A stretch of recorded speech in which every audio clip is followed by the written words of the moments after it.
Test Drive Unlimited Solar Crown. What's going to change between the demo on PC now and the full release in September? Well, to find out, this is another Traxion Under the Hood podcast where we speak to video game developers. I'm Tom, and normally joining me is the other Tom, Bunton, but he's away on holiday. He's lucky he's got a couple of weeks off.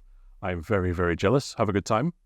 But joining us today is Guillaume Guinet of Nakon, or more specifically, KT Racing, the developers of Test Drive Unlimited Solar Crown. It's a long title and I struggle to get it out.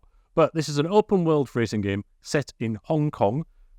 And in fact, it's supposed to be a one-to-one recreation of Hong Kong with licensed vehicles, and it's an online-only MMO. So we found out in this interview why they went down that approach and what their plans are to get the game ready to ship over the next 3 months, and also just the inspiration behind reviving the beloved Test Drive Unlimited franchise. So without further ado, here's the interview. Guillaume, thank you very much. First of all, how are you today? Fine, and you? Yeah, really good. I'm busy, but I suspect you're even more busy and the team. Kind of busy because, TDU SC is kind of on the final run for now. And we have to manage the season 2 because, as you know, it's a live game. So it's a lot of work these days, yeah. Well, best of luck with the sort of final stretch before the release. But then obviously, I know, as you mentioned there, it's a live service game. So the work never stops. No, it never. No. So just before we go into some Test Drive Unlimited Solar Crown questions, which is what 90% of this interview will be about, I just wanted to get some insight with yourself. What's your background in game development? I did some Googling around and saw you're on some of the WRC games. Is that correct? Yeah, I was in a WRC game in KT, and after I started as I was kind of the vehicle behaviors, working on the vehicle behaviors on WRC. After I became a game designer and lead game designer, and after I just became a associate game director on Test Drive. Before I was in an independent studio, working on little games, etc. Nice. Okay, so long background, and yeah, people may or may not know, but the same studio working on Test Drive Unlimited Solar Crown with the same game engine as previous WRC games. Of course. And so that's how it links together. Yeah. So I want to know, I don't know if you're able to answer this per se, but the Test Drive Unlimited series had 2 main games, which were actually now quite a long time ago. Yeah. So how did this project come about? Because I think the other games were published by a different company, and also there's that big time gap. So just run me through what the process was, please. I think the two first was by Eden Games, and the editor was Atari at this time. It was kind of big games, and how we manage to bring the license. Nakon just bought the license and give it to their best racing studio at this time, the one that is working specialized in racing game, so Kiloton, as you know. And it was kind of a big perfect match, because you have all the knowledge about how to make a good drive on asphalt, a good driving on asphalt, on gravel and different surfaces, and you have a team that is composed of people that has already working on racing games with the constraints that is coming with, so optimization and everything, about how you have to go fast with a car. It's different from an adventure game, as you can see. I see. And roughly how long, obviously we're speaking in June 2024, I think the first announcement for the game was sometime around this time in 2020, but how long has the game been in development? I think it's been 8 years, but 6 years in production. Yeah, because you have Okay, so 2 years of ideas at the start. ideas, pre-production. The directors are coming and just thinking about how we are gonna do the game and everything. And after all the team, maybe 6 years. I came 4 or 5 years ago, like I said. And it was kind of big. At first, it was not that big. We started as a little project, a resurrection of Test Drive, and it became big because the expectation of the community changed with the trailer. We saw the how people like this license and everything. So we changed the cap of with the help of Nakon. The cap of the game many times and to grow it bigger and bigger and bigger. Yeah, interesting. So it started out a smaller project as to what we may see now, and based on feedback, it was like, oh, please, Nakon, can we have something bigger?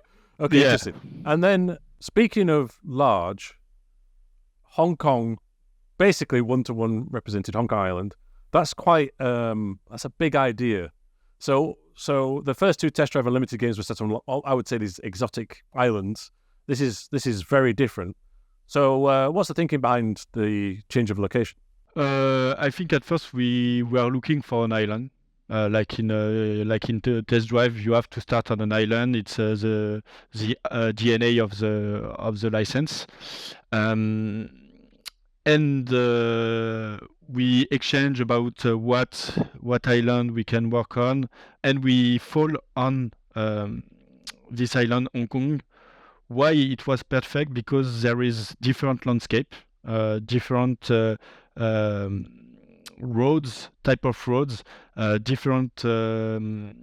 There is a countryside, there is a city, and it's gonna be really. We were thinking at this time it's gonna be the perfect spot to create a real challenge for the different cars. Because at this time you are just looking for some island, but some islands are really flat. But with Hong Kong, you have the different level, you have the diverse, you have the turns, you have the city with the 90 degrees turns. It's really nice, when you start to.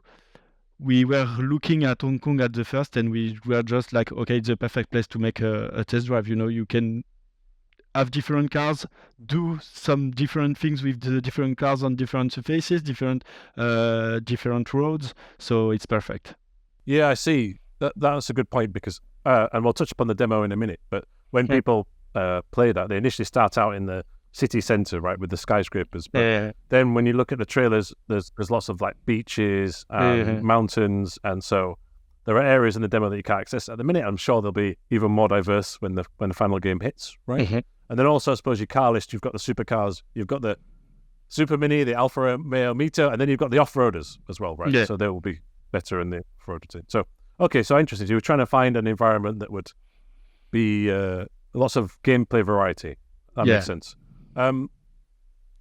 Just referencing the older Test Drive games again, did you have a personal favourite element of what the previous games had, and are you trying to bring some essence of those games into this new one? Yeah, I think it's a difficult question because I love Test Drive Unlimited a lot. I think I love again. I love this time too. I love the avatar part. It's of Test Drive, because in some game now, in some racing game now, you're just a car, and here I'm a driver in a car. It's really different, and I can play like that in Test Drive. I loved that at the time, and I have that now in Test Drive Unlimited, Solar Crown. Like you're not just you can have to take care of your character, to put some clothes and go away, just put the roof off and see your avatar. And I love this kind of view of the game, of racing game. It's not just about driving a car. It's about loving a car. And if you want to love a car, you have to be yourself. So at some time, yeah, for the immersion, I love this part of test drive. Yeah. Yeah, that's cool. I did notice actually, even if I was not in a convertible car, because it's cool that you can take the roof off. But but secondly, even if I was in like an Alpine A110 sports car with a hard top, if I looked behind on the outside view, I could still clearly see my customized avatar driving the car, right? Whereas some other games that might be a bit obscured. So it's obvious, and also be walking around amongst other players, right, in the showrooms and stuff. So it's obvious that the avatar or the person design is a key element, right? It must be really important. Yeah, it was because we took a big part of the game to find the perfect match between what is racing, what is the avatar part. You are in a driving game. So in a driving game, there is a big part about the car, but you have to create a place for the avatar and make it, how to say that, bring the avatar to life. And for that, you have to interact with people. In test drive, we try that as much as possible to create interaction with people to make the experience as much credible as possible. That's the personal side or the people side of the game, I suppose. I'd like to also ask about the driving aspects. So, first of all, there seems to be quite a wide range of vehicles. Do you happen to know roughly how many there will be initially? There will be more than 100. And then I suppose over time there might be some more arriving, right? Yeah, for sure. But it's a racing game, some car is coming, yeah. I wanted to ask about how do you choose which cars to be included, right? Because I think you have to maybe balance different types of vehicle, newer ones and older ones. I think some of them are they callbacks to the previous game, right? There's certain cars that were in Unlimited 2, I seem to remember, right? They've carried across. So are you trying to balance new stuff with fan stuff as well? Of course, it's kind of, we have to bring back to life this car from the test drive license, like the different Ferraris you can see in the previous series. But we had the more recent car, as intended.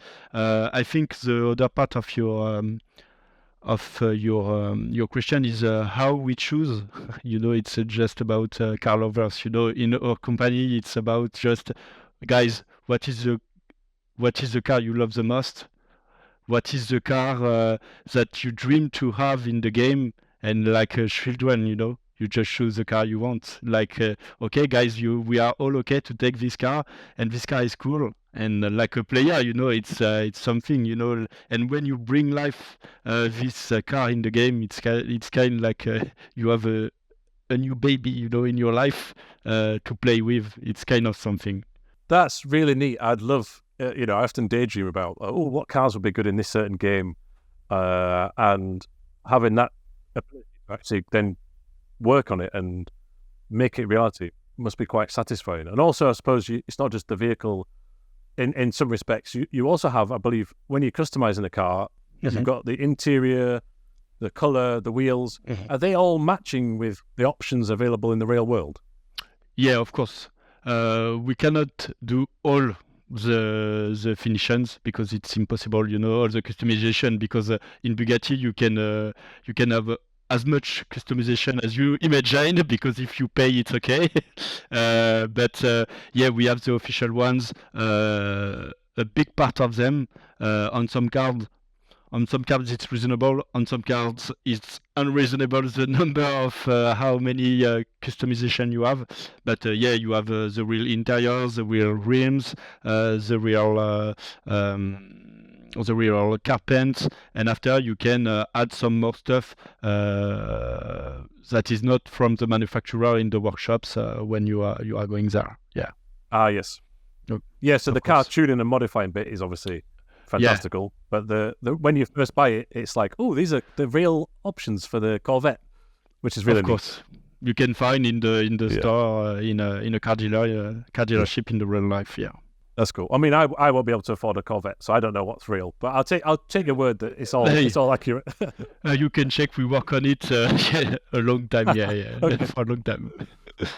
There is I've got some questions about the progression through the game and the time that people you might expect to play it later. But for now, you obviously progress and then you can buy more cars, right? But I think the feeling is that you actually spend a lot of time in each car and get to know them. Although, of course, there are events that you have to buy specific cars for, or types of car for as well.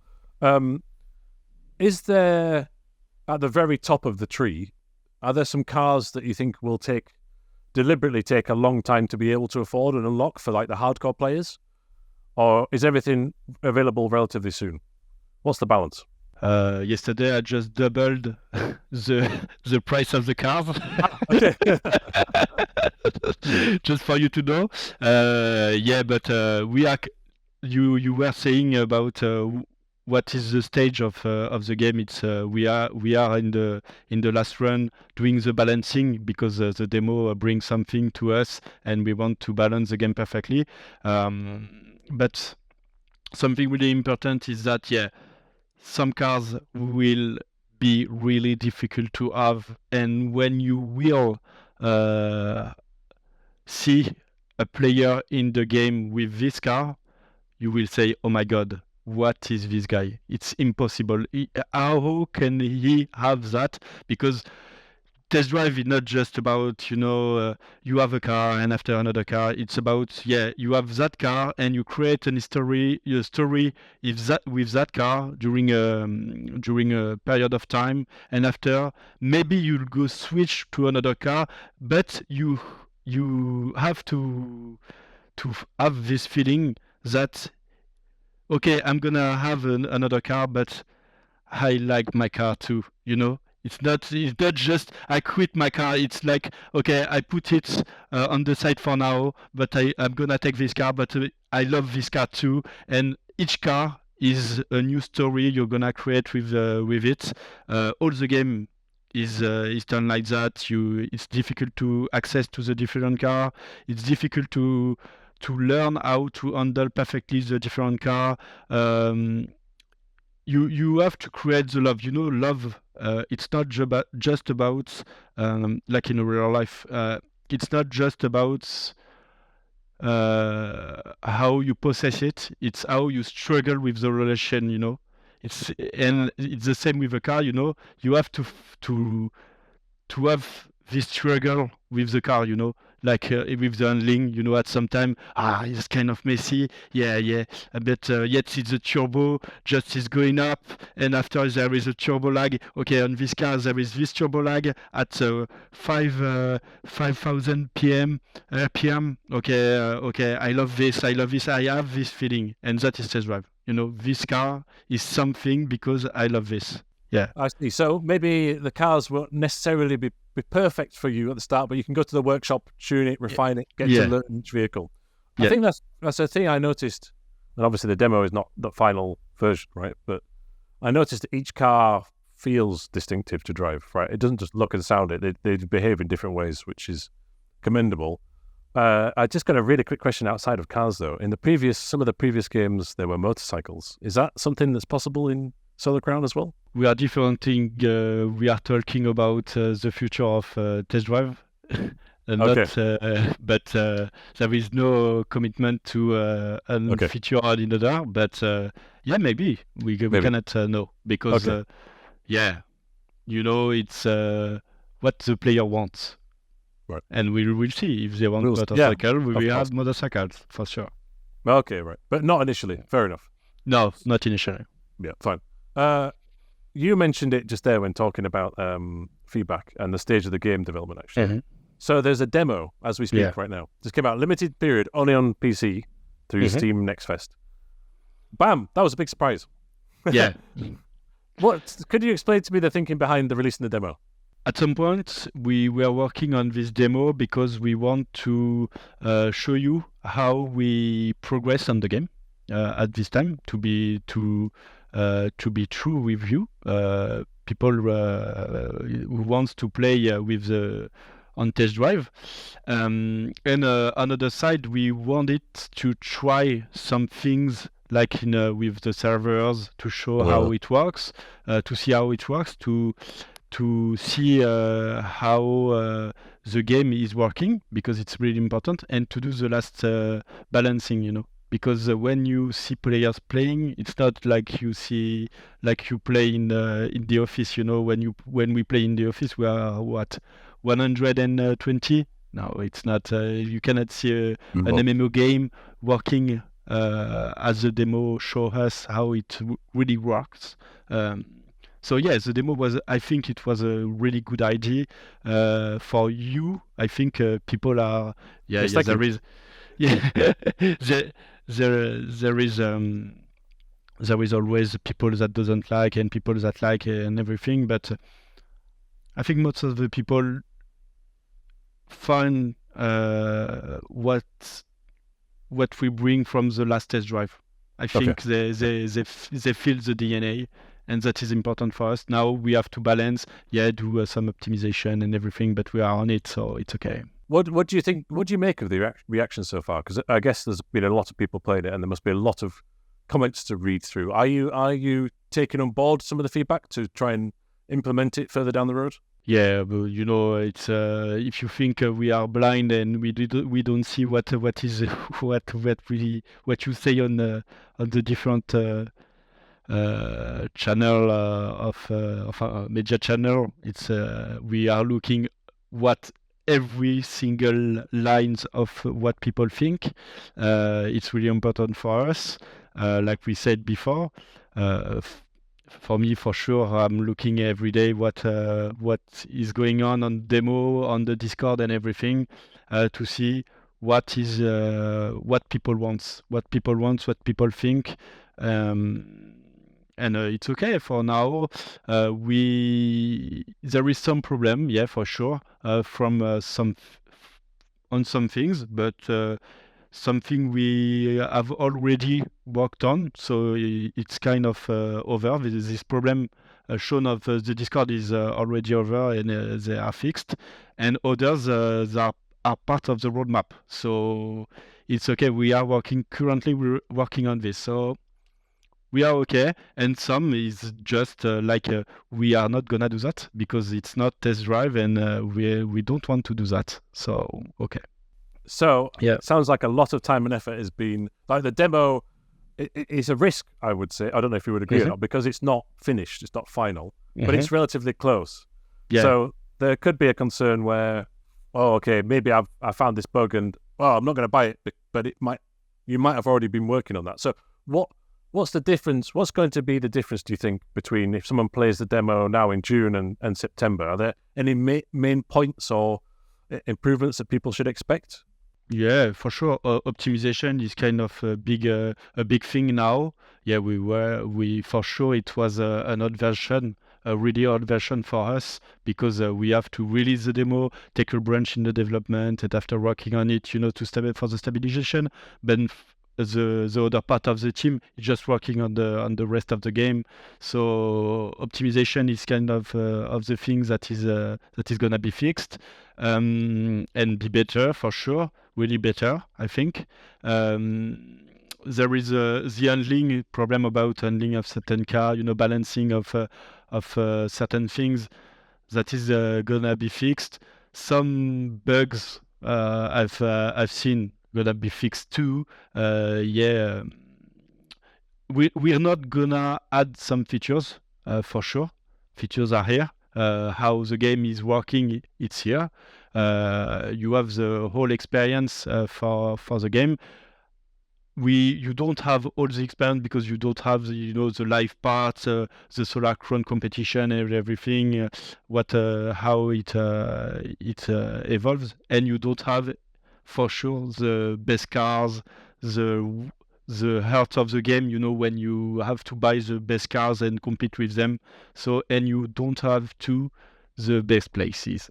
For sure, because we locked kind of the best places, Oh, right, because I do see parts of the map, and I thought, that might be interesting. Okay, but it's good to know that. I think it's natural for most games to really focus on optimization in the final stretch. Yeah. And that was some of the feedback I saw. And one of the things I noticed was it feels like it needs some optimization. So I'm looking forward to seeing that progression in a few months' time. And I'm also glad to know that the demo released was not just made last week. It's from a previous time, right? Yeah. Okay. Then I was going to touch upon the vehicle handling. Now, obviously, each car is very different. I know that I've personally not driven like a Mercedes G-Class off-road yet, so I've not experienced that. But, just driving a little Alpine or a Bath around, it feels like, and correct me if I'm wrong, it's still trying to be accessible, but it feels a bit more serious than some of the other open world games out there, right? Because I'm not fantastically drifting it around a corner. I do have to actually brake and then turn in correctly. Is that the goal with the handling, to offer something that's it's still anyone can pick up and play, but it's a bit more grounded than some other titles? Yeah, of course, because we are a studio behind the WSC. We learn a lot about it, about how you handle a car and build the weight transfer. You have to change the weight balancement of the car to brake, and after you can turn and drift and everything. It's something about the car we want to keep about it. And for sure, it's not just about you take the car and you drive. Maybe at this time it was kind of I don't know how to say that, but not precise. We were working on it for now. There is some problem in this version we were working on. It's the dynamic of the car is not predictable as it's now. We were working on this to be more predictable in the different corner, to when you take I think those bumps, when you play the demo, you can see when you take a bump, so there is a destabilization of the car and everything. That is fixed now, but we want to keep the thing that, it's not like another race game. You have to play with the car to become good with it. Yeah, it's for sure. It's a test drive. So you have to learn each car, but also maybe tune it and optimize it, right? Of course. And just correct me if I'm wrong. Maybe I misunderstood there. I'm not sure. But, so apologies. So you're saying that maybe some of the handling has been refined for the final build versus the demo, right? Okay. Yeah, for sure. Yeah, that's because the fine tuning of the car is everything. You can at first you do something at high levels, to correct each car and have the behavior. And after you fix the little things, but the little things change everything, in a game. It's the little things that change the handling, yeah. And I'm correct in thinking, I've not tried it, but my colleague, John, has tried it. But it does support steering wheels. And will it be can you touch upon, it's kind of a tricky question, but how many wheels will be compatible? Is it all major brands? I don't know. I think the number I don't know, but it's a lot because we have a person on it that is working on it every day. So I can say a number, but I just play maybe more than 20 yesterday. So it's a lot. Yeah, we have. I can see how many wheels we have here. Kind of. And obviously in the future, which is not for you to comment on, but it would naturally work with RevoSim, of course. But that's for another conversation. so I've just got some maybe trickier questions now. The game is always online, which is cool. So it's meant to be like a live service. Can I use the term MMO, but with cars? Oh, for sure. Is that the vision? So just to be clear from the outset, the aim is that this is online all the time, so that you can always meet other players, do spontaneous races. Just explain to me the thinking behind a game that's connected in this way, please. Yeah, because I think it's really important to speak about that. Thank you for asking this question. It's an online game. You can't. It's normal for the test drive to become an online game only, because for one thing, test drive is not about just you are looking, some players are here, we can fake them and it's over. There is a fake player, a drive avatar of someone I know. Test drive, it's about socializing, meet people, exchange share with people in vocal, in the different hubs, in making groups, and just in test drive, something I love to do every time, and I take maybe 10 hours of my last evenings just to do that. I put a point GPS on someone and I just follow him. And we were just using we were just driving together. We were not in group, but just following one and by one in the Hong Kong Island, and it was kind of something. You cannot. Not one game is bringing that to the market. It's only test drive, and you cannot. You will change the experience if you go offline. It's not. All the game is designed to be online. Yeah. Yeah. So if I was playing on, let's say my internet was down or something, right? Mm-hmm. There's no progression offline because inherently it's designed to be this communal experience. Is that correct? Yeah, for sure. You have to be online to play a test drive, to progress, and like any MMO, it's an MMO, so you have to play online to progress.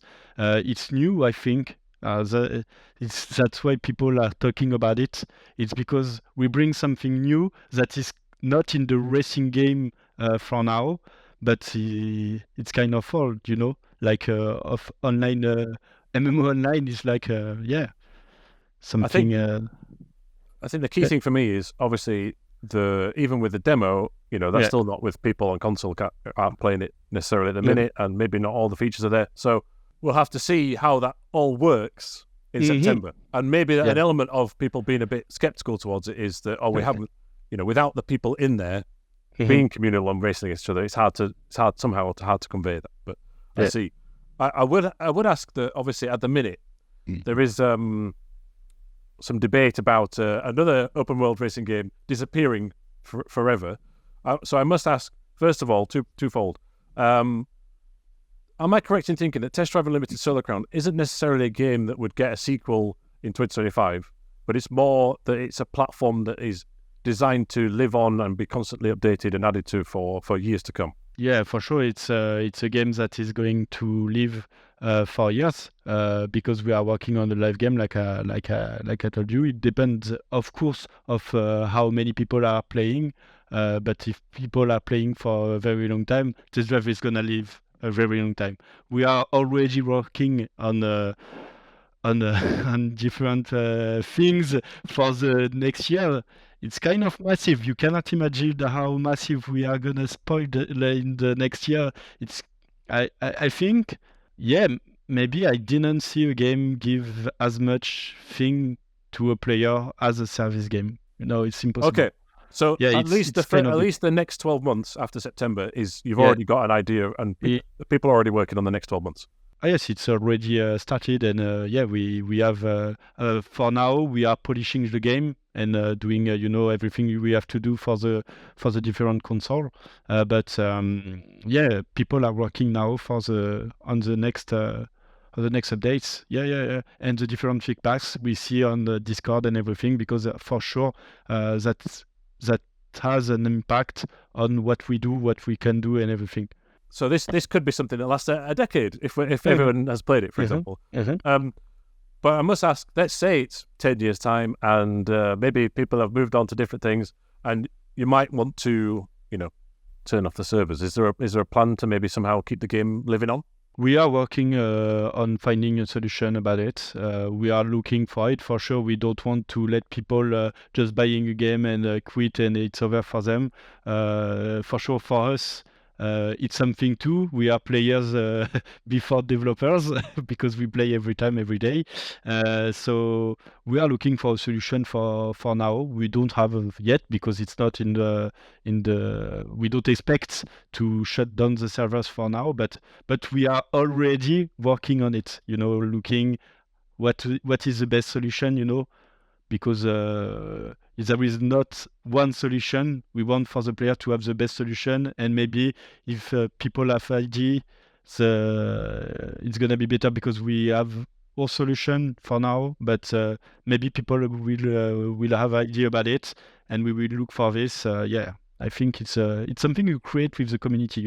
How you you irritate the game after the development. Yeah, it's something.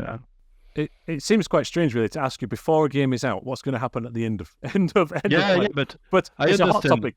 It's a hot topic. Yeah, I understand totally because there is a problem with the crew for now, and I can understand. I can understand the question. It's totally okay, and we are fine with it, and we are looking for it. So it's okay.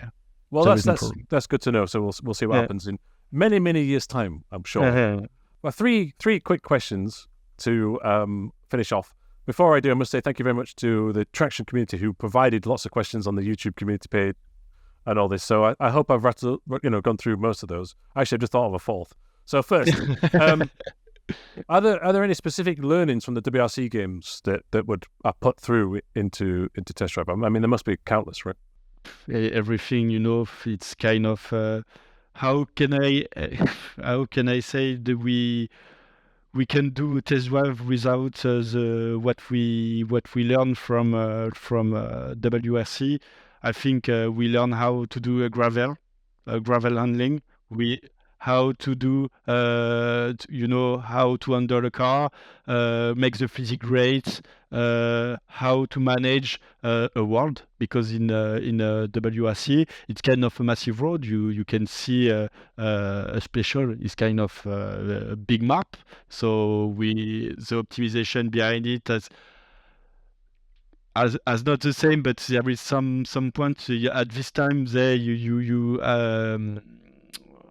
the car is going at some speed, so you have to manage optimization, how the world shift is coming, and everything. So yeah, without the WSC knowledge, it was kind of impossible to do a test drive limited solar cram. Yeah, it's impossible. Yeah, and two quick questions then. Is VR support ever possible? Don't know. I don't know if like I said, it's like I said, if people want it, we will work on it for sure. What is the device behind this at this time? Maybe in the next years we have to look for the next devices too, because for now it's complicated with the optimization to do something great for the players in these games. But it's an option for sure of what content we can do in the next years. Yeah, for sure. Yeah, it's a consistent question we get for any game that comes out. So I always ask any developer just to make sure. The other thing is, when it was first announced, obviously it's not coming out on PlayStation 4 and Xbox One for pretty sensible reasons, I suspect. But there was a Nintendo Switch version listed. Is that still possible? It hasn't been evaluated for now, but like I said, we are looking for a solution. We don't want to let the market go, but we don't have a Switch version for now, so it's I don't know. The Switch is a little console, so yeah. Yes, of course. Yeah. I don't know. It would be very difficult, I think. Yeah, because the game is kind of massive, It's kind of massive. There is a lot of detail. It's not just a simple game, yeah. No, it makes sense. And the final question, and the biggest question in this interview, the most important one.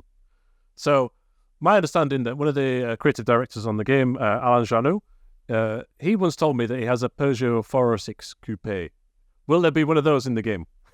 Never seen it in the real life. You have to do that. So maybe everything was not true. It's possible. But I think he has one because he loved this car.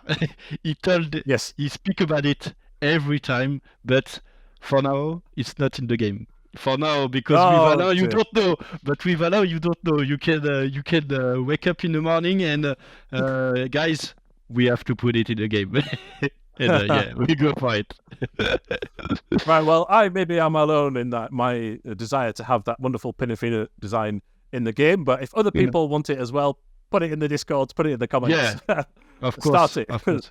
I'm only kidding, really. Cool. Well, Guillaume, thank you very much again for your time. We're going to leave you now because I'm sure you've got lots of important development to do. So we're looking forward to seeing how Test Drive Unlimited Solar Crown, the sort of final release version, what's that like in comparison to the demo, but also how the game evolves at least over the next year. And best of luck with the launch. Thank you. Hope guys you like the demo and you're gonna love the game and everything after.